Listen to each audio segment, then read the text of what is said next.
គ្រប់ជំរាបសួរពុកម៉ែបងប្អូនបាទវិលមកជួបគ្នាសាជាថ្មីជាមួយនឹងសំណាង Cooking បាទថ្ងៃនេះដែរมันបានទៅធ្វើម្ហូបនៅស្រុកទេជាប់រវល់កន្លែងការងារអញ្ចឹងមានថ្ងៃនេះមានតែចែកម្លែកចំណេះដឹងបាយឆាសាច់គោដើម្បីឲ្យមានរសជាតិឆ្ងាញ់បាទហ្នឹងហើយដោយបងប្អូនឃើញនៅក្នុងវីដេអូហ្នឹងអញ្ចឹងបាទជាដំបូងហ្នឹងគឺយើងដាក់ខ្ទះឲ្យវាក្តៅហើយបន្ទាប់មកគឺយើងចាក់ខ្ទឹមសចូលលីងខ្ទឹមសឲ្យវាឈ្ងុយបន្តិចវាយពងមាន់មួយគ្រាប់ចូលទៅហើយក៏យើងចាក់សាច់គោចូលទៅ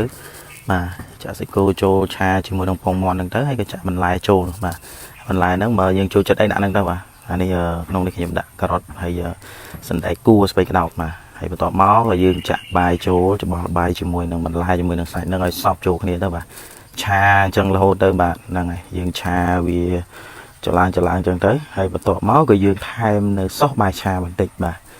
ថែមដើម្បីវាមានរសជាតិឈ្ងុយហើយឆ្ងាញ់បាទហ្នឹងហើយដោយបងប្អូនបានឃើញអញ្ចឹងគឺរបៀបឆាបាយដូចខ្ញុំនេះគឺ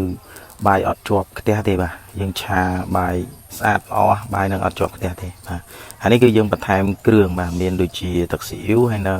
ម្សៅរ៉ូឌីពុកម៉ែបងប្អូនដែលមានសោះបាយឆាបាទគឺគ្រឿង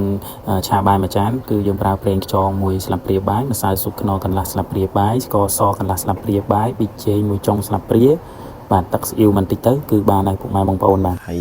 នេះគឺយើងឆាវាអញ្ចឹងមកយើងគោះវាបន្តិចមកដើម្បីកុំឲ្យវាជាប់វែក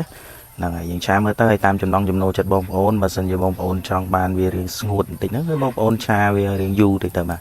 តែបើសិនជាចង់បានល្មមទេបាទគឺតែប៉ុណ្្នឹងបានហើយយើងចាក់ស្លឹកខ្ទឹមចូលមកបាទប៉ុណ្្នឹងទៅគឺរួចជាការស្រេចទៅហើយបាទហើយបងប្អូនអាចយកវាទៅសាកឆាមើលតើរសជាតិវាយ៉ាងណាហើយឆាបានល្អស្អាតដែរទេដូចរបៀបដែលខ្ញុំបានបង្ហាញនេះបាទហើយវីដេអូយើងគឺមានតែប៉ុណ្្នឹងទេបាទបាយឆាយើងហ្នឹងគឺរួចរាល់ហើយបាទសូមអរគុណបងប្អូនដែលស្ដាប់វីដេអូពីដើមរហូតដល់ចប់ហើយបើគិតថាវីដេអូនេះមានប្រយោជន៍បាទជួយ share ចែកម្លែកបន្តផងបាទអរគុណជួបគ្នានៅវីដេអូក្រោយៗទៀត